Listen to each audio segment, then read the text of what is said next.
ओम। महाभारत की इस कक्षा में हम विराट पर्व के 7वें अध्याय का स्वाध्याय करेंगे। पिछली कक्षा में हमने देखा था कि जो द्रौपदी है उसको सुदेशना रानी अपने भाई कीचक के पास रस लाने के लिए भेजती है। तो वहाँ पर जो कीचक है द्रौपदी का हाथ पकड़ लेता है और जो द्रौपदी है उसको धक्का मारकर अपना हाथ छुड़ाकर राजसभा में जाती है राजा की शरण में। तो वहाँ कीचक पीछा करता हुआ कैसे द्रौपदी के पीछे पीछे आता है और उसे पृथ्वी पर गिराकर उसे वहीं पर लात मारता है। इस तरह द्रौपदी का वहीं राजा के सामने अपमान होता है। वहीं पर युधिष्ठिर और भीम भी होते हैं जो सब कुछ देखते हैं। और जो द्रौपदी है अब जो उसका अपमान हुआ है अब भीमसेन के पास जाती है और भीम कैसे वध करता है कीचक का वो आज हम इस 7वें अध्याय में जानेंगे। वैशंपायन जी कहते हैं, राजन सूत पुत्र सेनापति कीचक ने जब से लात मारी थी तभी से यशस्विनी राजपत्नी भामिनी द्रौपदी उसके वध की बात सोचने लगी। मैं क्या करूं, कहाँ जाऊं, मेरा अभीष्ट कार्य कैसे सिद्ध होगा, ऐसा सोचकर उसने मन ही मन भीमसेन का स्मरण किया। भीमसेन के अतिरिक्त दूसरा कोई मेरे मन को प्रिय लगने वाला कार्य नहीं कर सकता। ऐसा निश्चय करके वह विशाल नेत्रों वाली सती साध्वी सनाथा कृष्णा रात्रि में अपनी शैया छोड़कर उठी और अपने रक्षक से मिलने की इच्छा रखकर शीघ्रता पूर्वक भीमसेन के भवन में गई। वहां पहुंचकर सैरंध्री बोली, भीम, मुझसे द्वेष रखने वाले उस महापापी सेनापति के जीते हुए जिसने मेरे साथ ऐसा अपमानजनक व्यवहार किया है, तुम आज कैसे नींद ले रहे हो। वैशंपायन जी कहते हैं, द्रौपदी ने भीमसेन की दोनों बाहों को पकड़कर उसे जगाया, ठीक वैसे ही जैसे दुर्गम वन में सोए हुए सिंह को सिंहनी जगाती है। राजकुमारी द्रौपदी के जगाने पर मेघ के समान श्याम वर्ण वाले भीमसेन उठ बैठे और द्रौपदी से बोले, हे देवी, तुम यहाँ किस लिए आई हो। तुम्हारे शरीर की कांति स्वाभाविक नहीं है, तुम पर उदासी छाई हुई है, तुम दुबली और पीली दिखाई देती हो। तुम संपूर्ण वृत्तांत कहो जिससे मैं पूरी बात जान सकूं। तुम्हें दुख हुआ हो या सुख, बुरा हुआ हो या भला, सब बातें ठीक ठीक कह सुनाओ। वह सब सुनकर मैं उसके निवारण के लिए उचित उपाय सोचूंगा। हे कृष्ण, सब कार्यों के लिए मैं ही तुम्हारा विश्वास पात्र हूँ। मैं ही सब प्रकार की विपत्तियों में बार बार सहायता करके तुम्हें संकट से मुक्त करता हूँ। अतः जैसी तुम्हारी रुचि हो और तुम जिस कार्य के लिए कुछ कहना चाहती हो उसे शीघ्र कहकर किसी को पता लगने से पूर्व ही अपने शयन गृह में चले जाओ। द्रौपदी बोली, हे वीर, जिस स्त्री का पति राजा युधिष्ठिर हो उसे कोई शोक ना हो, ये कैसे संभव हो सकता है। तुम मेरे सारे दुखों को जानते हुए भी मुझसे क्या पूछते हो। हे भारत पुरुष सिंह, राजा विराट का ये जो कीचक नामक सेनापति है वह उनका साला लगता है। उसकी बुद्धि बड़ी खोटी है। राजमहल में सैरंध्री के वेश में निवास करते हुए मुझे देखकर वह दुरात्मा प्रतिदिन ही आकर मुझसे कहता है कि तुम मेरी पत्नी बन जाओ। शत्रुनाशक उस मार डालने योग्य पापी के द्वारा प्रतिदिन ये घृणित प्रस्ताव सुनते सुनते समय से पके हुए फल की भांति मेरा हृदय विदीर्ण हो रहा है। हे भारत, राजा का प्रिय होने के कारण ही वह कीचक मेरे लिए शोक कारक हो रहा है। उसका मौनमत पापी को तुम उसी प्रकार नष्ट कर दो जैसे पत्थर पर पटक कर घड़े को फोड़ दिया जाता है। हे भारत, जो मेरे लिए बहुत से अनर्थों का कारण बना हुआ है, उसके जीवित रहते यदि कल सूर्य उदय हो जाएगा तो मैं विष घोल कर पी लूंगी, परंतु कीचक के अधीन नहीं होंगी। भीम, कीचक के वश में होने की अपेक्षा तुम्हारे समक्ष प्राण त्याग देना मेरे लिए अधिक कल्याणकारी होगा। भीमसेन बोले, हे भद्रे, तुम जैसा कह रही हो मैं वैसा ही करूंगा। भीरू, मैं आज कीचक को उसके भाई बंधुओं सहित मार डालूंगा। हे पवित्र मुस्कान वाली देवी, तुम दुख शोक भुलाकर आगामी रात्रि के प्रदोष काल में कीचक से मिलो और उसे नृत्यशाला में आने के लिए कह दो। उस नृत्यशाला में एक अति सुंदर और दृढ़ पलंग बिछा हुआ है। वहां आने पर मैं कीचक को उसके मरे हुए बाप दादों का दर्शन कराऊंगा। तुम ऐसी चेष्टा करना जिससे उसके साथ गुप्त वार्तालाप करते समय कोई तुम्हें देखे नहीं। कल्याणी, तुम ऐसी बात करना जिससे वहां दिए हुए संकेत के अनुसार वह मेरे पास अवश्य पहुंच जाए। वैशंपायन जी कहते हैं, हे राजन, इस प्रकार वार्तालाप करके वे दोनों दुखी जन आंसू बहाकर अलग हुए। रात्रि के शेष भाग को उन्होंने बड़ी व्याकुलता से व्यतीत किया और अपनी बातचीत को मन में ही गुप्त रखा। वह रात्रि व्यतीत होने पर कीचक प्रातःकाल उठा और राजमहल में जाकर द्रौपदी से इस प्रकार बोला, सैरंध्री, मैंने राजसभा में महाराज विराट के देखते देखते तुम्हें भूमि पर गिराकर लात मारी थी। तुम मुझ जैसे महाबली के पाले पड़ी हो, अतः यहाँ तुम्हें कोई बचा नहीं सकता।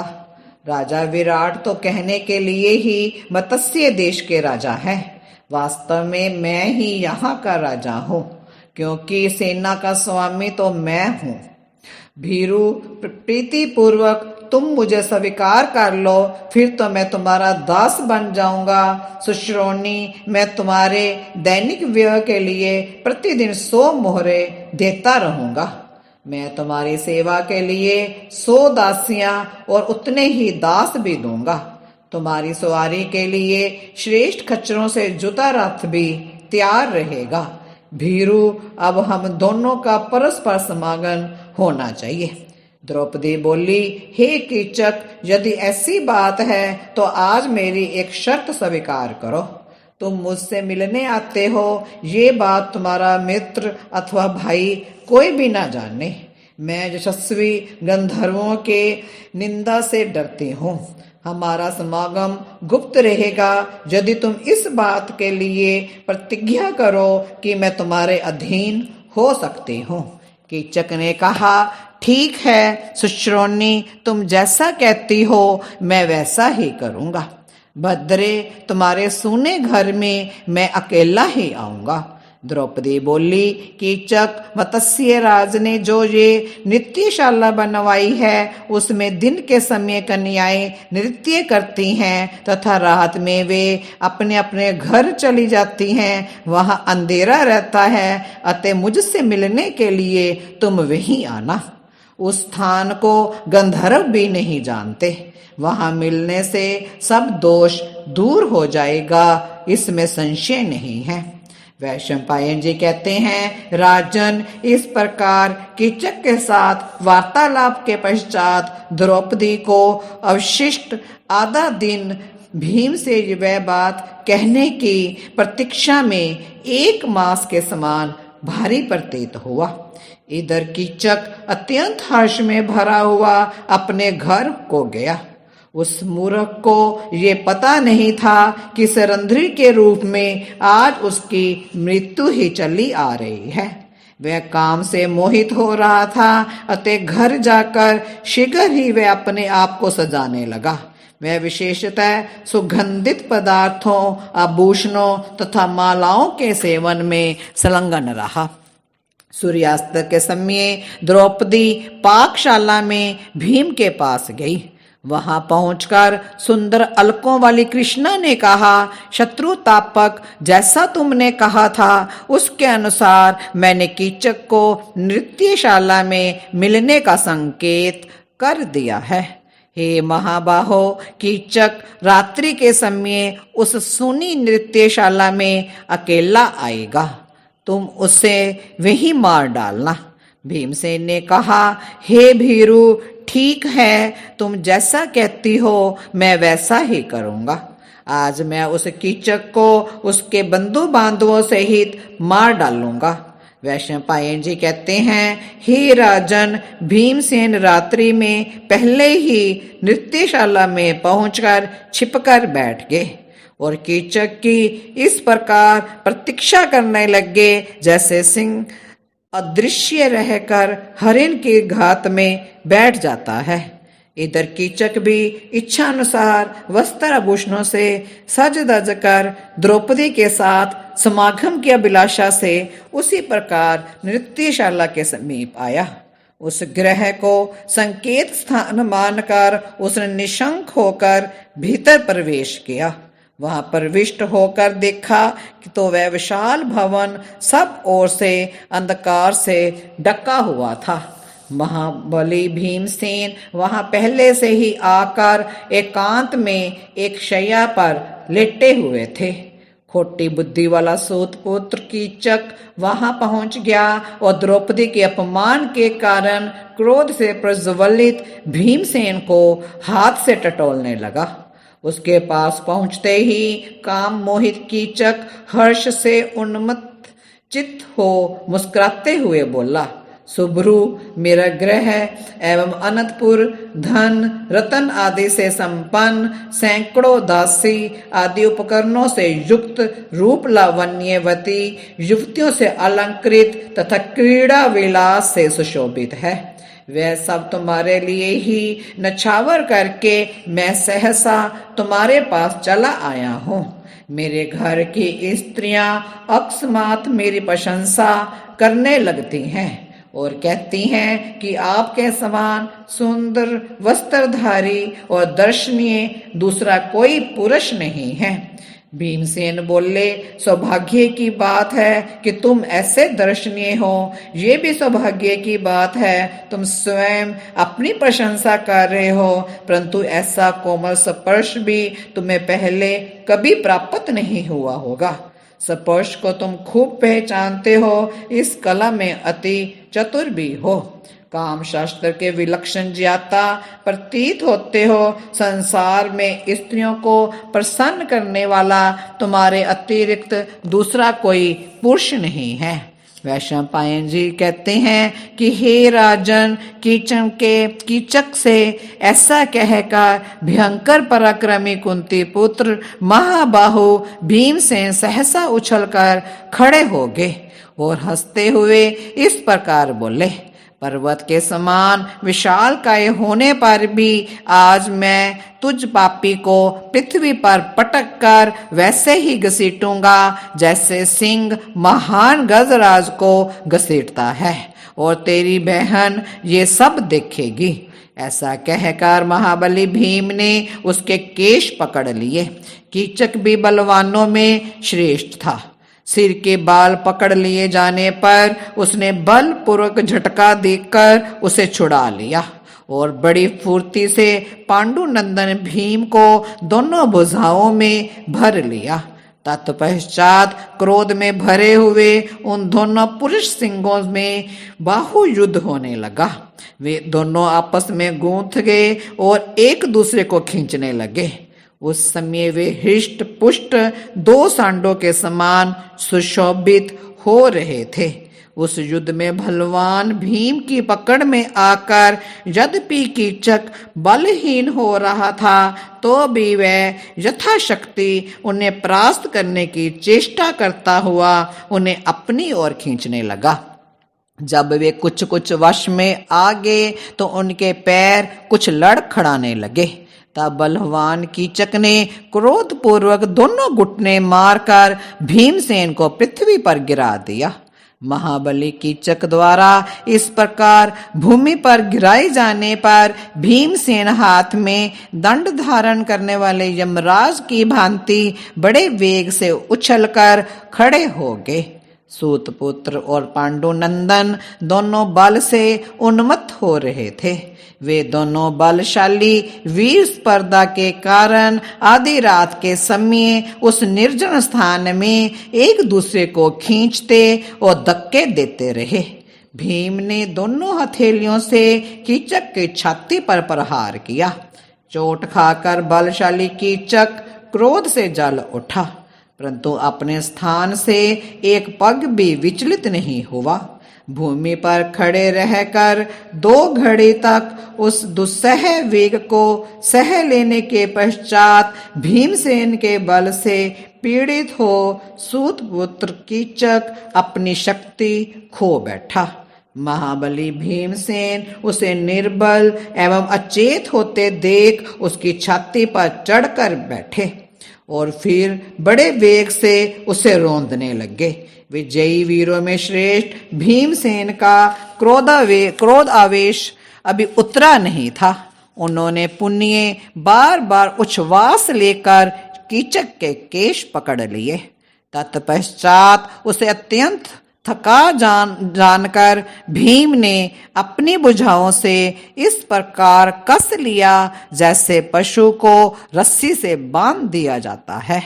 फिर द्रौपदी का कोप शांत करने के लिए उन्होंने दोनों हाथों से उसका गला पकड़कर बड़े जोर से दबाया।